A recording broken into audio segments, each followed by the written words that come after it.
Mbote balandi bande ko tindika télévision bisika bozwami partout pe ba diaspora ou balingaka tindika télévision to 5 bino vraiment boya ebele bo s'abonner ko ça vraiment kitoko bozo mona bisika tozali en circulation esika plutôt na morgue cinquantenaire to ko rendre dernier hommage et pas mais c'est les conseillers Fumu Sabata wazaki conseiller culture et art bato bele banzima kité bato be bande ko douter mais le tout monde présence ya chef de l'état pe aye le peut tomoni mutu oh tozaki nazaki nani malgré valeur a mutu ba na rasoki akufi mais tout monde que Fumu Sabata zaki pe mutu moko munene asala ki pe musana na azaki vraiment combattant ya IDPS abunda ki pe bitumba a sacrifier ki jeunesse na ye po azo toujours bokonzo tozana ngo lelo na ma tozwa ki on pendant autorata ki pendant 18 ans lelo to ekozwango a meki mukia banda ko sepela même nzamba zi molimo na ye to juger pe batute to kanisa pe mabete po eza nzambe nda pesa pe nzamba zwaka habito kumisa na circonstance nyonso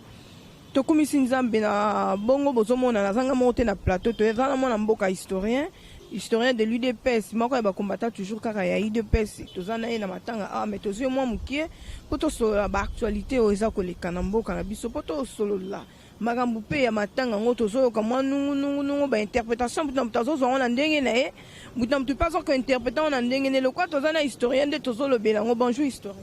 Bonjour madame la journaliste. Mes condoléances. Merci. Na kolanda émission moko sala ki olobi que ezali poison mais famille bazon di monter que ça poison.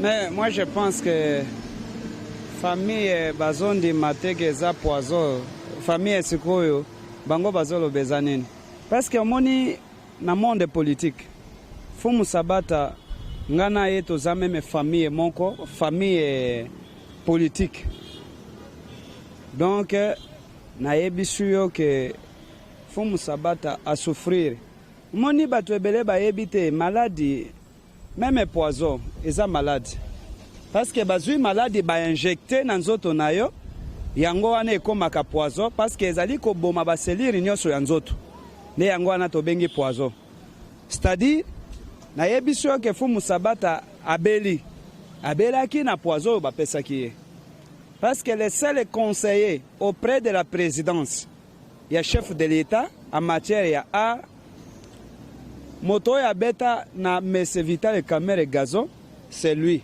parce que le reste là lokola bango babandaki na bapoto kuna bayebaki makambo ezoleka na kati ya Kongo te moto ya kokai kotelemisa mutu ya koyebisa Kamerhe keno yo ozosala makambo ya mabe na kati ya présidence c'est Fumu Sabata bango mibale babeta na bagazo makambo na zolo ba oyo ezalaki na présidence babeta na bagazo ayebisi Kamerhe keno ça va lokola ozosala boyolingo boma président chef de l'État yeba ke biso ba combattant tokoboma yo. Bon, tango basali ba discussion wana ba débat wana bango mibale Kamerhe ayebisi ke ça va lokolo lobi na ngandenge wana nakolakisa yo ya ayebisi Kamerhe ke no okolakisa nga te eloko moko te c'est-à-dire ba beti bagazo après 2 ou 3 mois toye ko constater que no Fumu Sabata azana poison na nzoto na ye. C'est mon collègue bisika nyonso tozalaki c'est un politicien. Les autres politiciens sont qui bameli sur poison bandi ko chate ke nga naza na poison te mais ko yebisa ba pire na yo na yebiso ke Fumu Sabata azalaki collègue na ngai combattant de l'UDPS azalaki peta moto bandaki ko tambola na sima ya mokonza mboka avant comme président de la République Fumu Sabata azalaki lokola na première ceinture biso tozangi na deuxième ceinture pire na ye azalaki ngai na ye to solola même na bandale pa ba Gilles to solola ayebisanga ke mon cher ndenge naza boye naza déjà empoisonné ezate ke o peut-être boye na tuni oza empoisonné siko bakisi ozozwa eza ndenge nini alobi tala vie ya boye naza na déjà empoisonné abandaki kobela poison abandaki kobela azalaki maladie azalaki empoisonné poison retardé oyo ewumelaka na kati ya nzoto ezate ke poison non retardé parce que nous avons des catégories ya bapoison neti na ese eza na poison mosusu bazobenga poison karawa. Poison karawa signifie poison à 45 minutes. C'est-à-dire, dans quelques minutes, ok. C'est ça. Et ça, dans la catégorie de la poison. Il y a un autre sabino que non, ndeko a souffrir trop na maladie. Maladie, c'est qui poison. Quel que soit. Diabétique, comment ça? Ouais. mais nazoyebisa yo ke poison musala nango eza nini ata yo za diabétique poison ezalaka musala nango eza nini eza nde ya koboma baseliri nyonso ya nzoto eza ya koboma baantikoro ya nzoto ntango poison wana ekokuta maladi mosusu c'est-à-dire eye korenforce maladi wana lisusu ezoboma baseliri nyonso ya nzoto mais fumu sabata quelque soit bato ebele bazoloba geno azalaki na sik ntango tokei na élection ya 2011 fumu sabata azalaki na sik wana ebomaki ye te mais comment Fumu Sabata a continué la présidence, Fumu Sabata a koufi. Moi, je vous l'ai dit et fort. C'est mon sim que moi, c'est mon engage que moi. Na yebi sûr que non, Fumu Sabata a koufi, azalaki na poison dans autres. C'est ça. Oyo nga na yebi yango wana. Muto auta ki ba Kongo eki ko traiter wana pona bakisa bokoko. Nde tozaki explication na niveau ya famille. Bino boyebi ete azape membre yo IDPS te po muto ala babiti siko na batiki ete bakangi azana na maboko litaba kunda nanu conseiller après ba rolandela kanesi. Mais c'est ça eloko nazoyebisa yo omoni bino basi nde bozoboma biso pe lisusu biso mibali toza na vigilance te mais nayebi sio ke eza lokola moto azalaki na maladi oza na maladi ya sida bayeba bakiseli yo coronavirus mama okobika te moto ya uti ba Kongo wana ezalaki fiancé na ye parce que biso pe soki tokomi na ba pouvoir eza erreur na biso tolingi kobala bandeko na biso awa te okoyo kaka moto aza na fiancé na ye na États-Unis o azaboye c'est ça que mwasi wana nde moto atindaki moto wana identité na ye toyebi te mwasi yango moto yango ayaki kopesa ye badoze nini apesaki ye maladi nini azwaki ye na yango po apesa ye babiloko wana moto voilà. C'est ça le problème, mais je vous l'ai dit que non. Fumu Sabata a koufi na makambo ebele, poison ya kamere ezalaki na nzoto na ye. Moi, je répète encore, kamere apesa Fumu Sabata poison retardé. C'est ça. Ok, voilà, le chef de l'État Kaming était à Zobima, à Zokesus na triomphal, parce que ça va remise à Batransco, qu'on peut se bandeko, bazanga qui misala, Batransco, tout le monde en raison ici soit en marche, et si quand on a triomphal, babi, c'est ça koyana, chef de l'État a assisté pour l'inauguration. Chef de l'État a ebisaki bino ka ne 2020 misala ezobanda. Misala yango yeye, bato ebele bayebaka te, moto soka alobi lelo, omoni malheur à nous les Congolais, biso nege tozalaka boye, tozana mémoire courte. Alobi ke misala ekobanda, ezate ke misala ebandi. Parce que langage wana bato ebele ba comprenaki te. Alobi misala ezobanda, c'est-à-dire ebandi te me ekobanda. Omoni ba article na ba kola de wana Congolais ebi ko respecter yango te.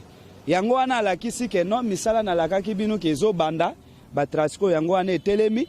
Bawoyo bazangaki misala bazozwa misala bawoyo bakozwa nanu te bazela nanu misala mususu ezoya yango wana elakisi ke no misala yango ya lakaki biso yango wana ezobanda lelo bazo inaugure babisi tango bakosisa ku inaugure bakokotsa yango lundi nde kokota na marché pote banda komema bato donc chef de l'État a osakanate parce que chef de l'État azali congolais oyo azana sagesse ebele.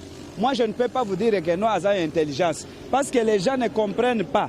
Entre la sagesse et l'intelligence, il y a des choses différentes. C'est plus mieux aux à la sage qu'aux à l'intelligent. Parce que l'intelligence, c'est la littérature. Mais la sagesse qui construit la vie de l'homme. C'est ça le problème. Yangoana. Mais les Congolais, les Français, na balabal, alobi gaza mayel.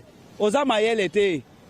Koloba français, eza lokola langue, lokola lingala. Ba indien. Bazoye kola balingala est-ce que bakota ka classe c'est-à-dire azana facilité de césure langue wana na mutu na ye c'est ça mais chef de l'État azali Salomon d'Afrique chef de l'État azali mutu moko vraiment na yebite nzamba bomba kaye poeta ya ko bimisa ye na ta oyo c'est ça nde nazo ko interpeller ba congolais nyonso ke non bozala seré bozala soudé parce que chef de l'État alakaki biso misala na 2021 ville ya sika yango wana tozo pasola yango na côté ya Maluku kuna il faut kotonga nouveau ville oyo eleki même na Gombe comme ça et ça l'équilibre ezalaka te ke bato ya Ngaliem baya awa bato ya Maluku to bato ya Kinkole baya non donc chef de l'État zana posa ke même lipa même loko nyonso eza même na primoko ndenge tozomona na ba pays mosusu yango wana chef de l'État lobaki ke non Kisalome banda misala yango yo ebandi déjà. Ok, merci mon mboka na ngongo onde to telemi boye merci munene eza ko sala na Notre-Dame à l'occasion de Vital Kamerhe merci neza lelo en même temps na mois de février o asenga kisusu appel na ye mais bande ko bako ima ba kongomani bako loba loba avant déjà na 20 ans là asengi so appel ok ne peut pas bakisela ye kaka susu 10 ans 30 pour tout monde qui arrive majeur avec na 3 ans ba bakisa susu 2 ans comme susu 5 ans no ebite ko to na moi liloba moi analyse pour na bon eloko moko na ko yebisa bino mama oyebi bino ba prince na biso ya mboka na biso na pesa kalongonya na bino parce que bino bolingaka ko chuba makonga pour te bozwa ba information et pas na biso ba politicien. Je voulais dire que l'église catholique ce n'est pas bandimi église catholique mais au cadre église catholique ba sambela nzambe te. Bazo sambela nzambe te bazo sala politique. Yango tozoloba moi je m'interpelle ambongo na shole na botembi balongo la soutane ya église catholique balata ba veste to sala politique biso nyonso to telemi na plateau ya télévision to bandi ko sala ba échange politique si ke bazana notion moko ya kopesa ba congolais ba pesa biso si plat politique pour te mboka na biso avancer parce que mato bazolo bakeno basela kamere meselelo akufi parce que moto bazo sayela ye mes akufi obi asali nini aux hommes l'église catholique ne bazo combattre le peuple congolais parce que l'église catholique ce sont les systèmes ya européens bayaki pour l'église ya kosambela nzambe te mais bazali service de renseignement européen auprès de Congo auprès des Congolais c'est ça bato nyonso bozomona wana o ambongo o shole o botembi o musengo o boyeboy est-ce que bozoye bate même na conférence souveraine nana trahisa Tshisekedi ça n'est pas musengo eloko moko ya sika baoki koyebisa biso ezali te toyebi ke église catholique azo soutenir Joseph Kabila pote Joseph Kabila azonga na 2023 eloko bazo sala parce que bomona mbongo akeye ko négocier Kabila na Katumbi bazali esika moko pote bayeba ndenge nini ya ko soutenir Katumbi na 2023 mais eloko na koyebisa bango ke église catholique batika kokosa biso kuna nzambe eza te bango nyonso ce sont des grands magiciens bango nyonso baza ba politiciens balti balongola basutane mpona ko aveugle ba congolais o nano bafungwama te tolata ba veste tosala ba débat politique tosala ba échange politique po ete toyeba lolenge nini mboka ekoki ko développer au lieu que ba exploitaka ba mama na biso moto aza na eloko te ba veuve baza na eloko te bakenda otia ba offrande pona kovimbisaka mabumu ya bambongo na bashole na babotembi na bamusengo donc eloko wana vraiment nazali ko interpeller peuple congolais nyonso église catholique eza église ya nzambe te soki ozo kangama na église catholique balobi ke nzete nyonso bakoyeba ye na bambuma nango bato oyo baza liboso baza digne te sikoyo bino bandimi bokozala digne koma parce que aveugle akoki ko conduire aveugle te bango balobi ke no bango nde bafungoma miso nde bazote ya biso makambo ya nzambe bolingo epa na bango eza te bango babandaki koloba ke no Kabila za médiocre dégage Kabila dégage moto abanda na terme wana se musengo Kabila azalaki médiocre lelo tozomona kaka église catholique bazokende ko négocier na Joseph Kabila na Moïse Katumbi po ete bazala esika moko toke bakende ko postuler église catholique a soutenir bango na élection ya 2023 donc nana azokosa nani nana akokosa nani yango tozoloba na bango keno soki basaleli kamere messe na bango peut-être balingi bakunda ye peut-être balingi babuma ye ok voilà tozo course toujours na ba actualité na mukolo ya lobi ndomona ki point de presse munene o matanta poni organiser ki pona ko funda abi bandeko ya IGF ko landela kaye ye pe nga porter plainte donc il déjà koloba pour asali point de presse ça peut déjà sango tout le monde na réseaux sociaux et si et panzani donc il y a ada ko se sentir coupable na likambo moko to ndenge on va interpeller pe voilà madame eloko na yebisi yo ko moni moto tango ali akaligorodo ezaka kalelonda ko bima makwanza te matata ponyo ne savait pas na mutu na yeke no akotika ka pouvoir ya Congo mais matata ponyo lelo soka komi kolela lela aza coupable déjà parce que matata ponyo aza na 9 dossiers ezaka bokangalonzo te matata ponyo non oui matata ponyo soki a s'échappé na dossier ya bokangalonzo et bongo ya sekatenere Matata Ponyo soka s'est échappé na dossier ya secrétaire et bongo 1000 écoles. Matata Ponyo soka s'est échappé na makambo etali 1000 écoles et bongo makambo ya ba terrain municipal. Matata Ponyo soka s'est échappé na makambo ya ba terrain municipal et bongo makambo ya ba parcellaire. Donc Matata Ponyo aza coupable. Soka azo lela parce que ayebi ke ako dévier justice congolais. Est-ce que IGF tango bazo kende IGF musala na ye zaka ko sala yo audit soki oza innocent IGF akoloba ke non aza innocent iboya kofunda bato ya IGF koma yo tango ozo kende kofunda bato wana seke oyebi ko za coupable. Matata Ponyo ayebaki mbongo ya mboko oyo ebele lokola ya yebaka teke akotika ke bonga wana atiki lelo masumu wana nde ekomi kolanda ye, c'est-à-dire akokufa na masumu na ye. Matata Ponyo aza coupable na makambo asali ebongo. Matata Ponyo babanda kofuta ye combien université oyo atungi na Manyema ça coûte combien? Bon voilà, ok, même na Kinshasa ezate na capitale université ya bongo ezate sikoyo yake kotonga université na intérieur azwa mbongo wapi? Salaire na ye eza combien? Lokola babango babanda kotambola na Congo na potopoto moto état de droit aye kotia état de droit. État de droit c'est plus que la dictatoriale. Ba eloko nde bato ebele bazo comprendre te yango wana boyokaki ndeko nanga Frank Jongo alobi état de droit na dictatorial jamais koki kobala na te. Lokola biso tozana makambo état de droit et démocratie jamais tokoki kozala kotambola esika moko na bato bazalaki na règne na dictatorial te. Donc ndenge toza boye musala ezo banda musala ekobanda pe ese bandi chef de l'état azo sala makambo ndenge ezali po Kongo ekende liboso. Matata Ponyo alela nanu te parce que makambo ezo yela ye eza makambo ebele. Matata Ponyo babongiseli ye chambre na ye na makala awa azo ya kovanda kuna. Donc yena kamere bakobanda kosala bechange na bango ya ba Rwanda na ba Burundi parce que bango bakanisa ye bakotika Congo yote mais Congo ezongi na maboko ya ba Congolais nde loko tozo pesa Nzambe merci parce que Nzambe asa kanisi biso. Pourquoi bandeko bakoloba ki lelo yo premier ministre eza Batu Lukwebo, premier ministre eza Noël Tiani, premier ministre koza la pe lelo ndeko mwana mboka Vital Kamerhe président oyo akangam na ye nsembe na mokolo lobi tozoka toujours ba nungu premier ministre nde Olivier Kamitatu na yebite eko sala mape eza possible. Nga na yebisi yo je suis un politicien mais nazo pesa obe information sûre et fiable. Na lobby na yo que je suis un politicien. Nazo pesa yo information sûre et fiable. Batu Lukwebo place na ye eza na Sénat. Aza président ya Sénat. Makambo etali makambo a premier ministre etali chef de l'état ye moko. Bakoki ko sa acharné te na makambo etali premier ministre. Eza pouvoir ya chef de l'état nde akonome moto ya alingi. C'est-à-dire kuna moto akoki ko sala débat azate. Donc ndenge tozali boy union sacrée ezali partage du gâteau te. Union sacrée omone eloko e compliqué bato wana. Bakanisi ke Félix aza lokola Joseph Kabila. Po Joseph Kabila lobi o te to sala 1+4 bango nyonso baye bambemba lobi onga na kozwa finance na kozwa banque na bango nyonso bazaki ba miyibi.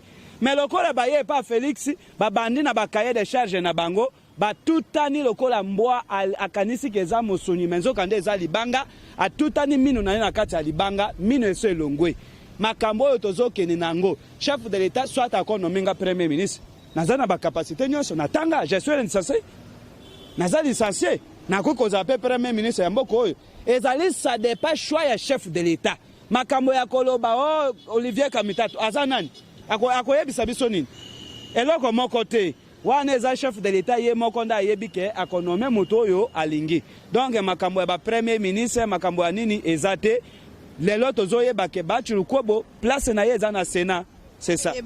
Ouais, ese yebani makambo ya premier ministre eza choix ya chef de l'état ye moko. Merci. OK, merci moi moko moi tozo peta mingi ezate taka toza na matanga to ko rendre dernier hommage na conseiller ya président moi liloba pe na ba kongoma ba kolandaka biso pe na ba membre ya IDPS baza partout dans le bon eloko moko na sepelaka po na chaîne oyo vraiment ezali chaîne oyo bato balandaka yango mingi pe eza chaîne ya bosolo eloko na koyebisa ba diaspora historien de l'IDPS moto azali ko informer bino bon toza na matanga ya ndeko na biso conseiller Fumu Sabata conseiller auprès de la présidence chargé ya culture art ya chef de l'état toyende kobimisa corps na kati ya cinquantenaire po ete biso tokende kokunda ye po journée na ye ese ekoki lelo nde tozokende kotika ye na adresse officielle na ye me nakoya kolakisa bino ke non bosa abonne massivement na kati ya chaîne oyo soki bokolinga koyokaka historien de l'IDPS oyo apesaka bino basango ya kitoko boyebi ka numero na ngai eza plus 243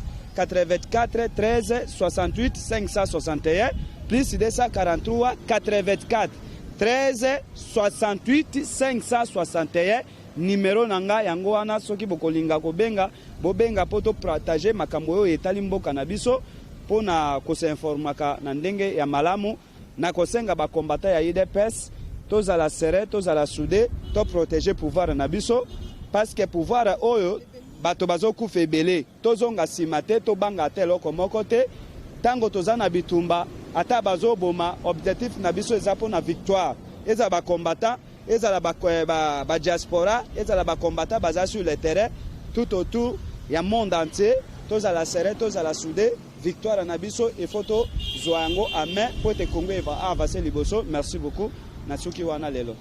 Ok, voilà, merci beaucoup, l'historien de l'IDPS. Bon, on dirait qu'il y a Tindika Télévision. Tout est déjà live via matin, et ça, bo consommer un gros talango, bo mon famille, bazolela, bo mon bandeko, ba camarade, ba connaissance, ming peut partie na IDPS, ba qui était, tout ça, ba a une longue na cinquantenaire, en tout cas, dans le bas ming, dans le bas vraiment ébélé, que son âme repose en peau. Pe manakimia. Fumu Sabata, monsieur le conseiller, toza qui nous très bien là-bas. Parce que nous avons partagé qui est belé puis conseil, ils ont quitté, manqué à quitter. Nandimi peut-être que bon on peut ils ont quitté, pour aux envie. Donc ils ont quand Nzambe quand même t'a permettre, en gros, tu peux ça quand Nzambe merci. Tout ça que merci, toi n'est là comme sur le bâti. Tout ça peut là qu'on contredit. Dans un moment où va se poser des questions, ils ont poison, bam sous boye, bam sous babomi, bam sous bon Nzambe na dikonda et bignon ça. Moli mon œuvre me paie manakimia que son homme repose vraiment en paix là où tu es na robot sans ayote beau consommer émission et que ça va vraiment bien. Merci.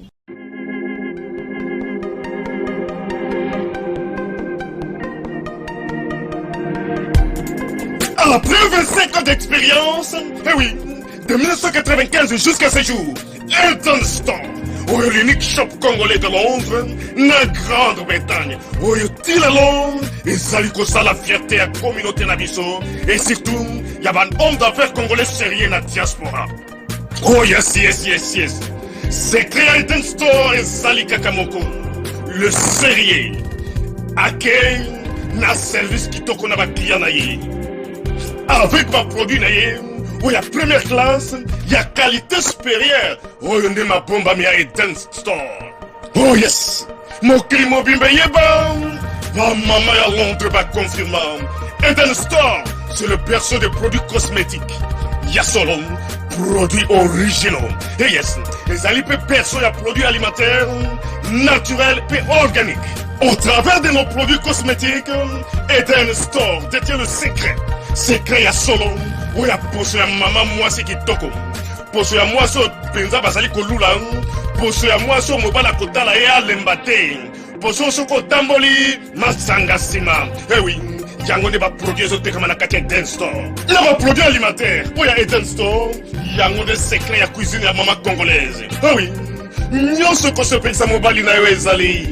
Pondu, matembele, ngai, ndole, fumbwa, ndunda, bilembwe, oyo nyonso penza, oyo kobonga pona cuisine na ezali. Oh yes. Olingi mobali na yo asepela na yo libela na libela. Olingi mobali na yo atala kayo lokola mwasi azali kolula sika. Oh yes. Olingi mobali na sisa biloko nyonso tiela kaye na mesa. Secret zali kaka moko. Eden Store.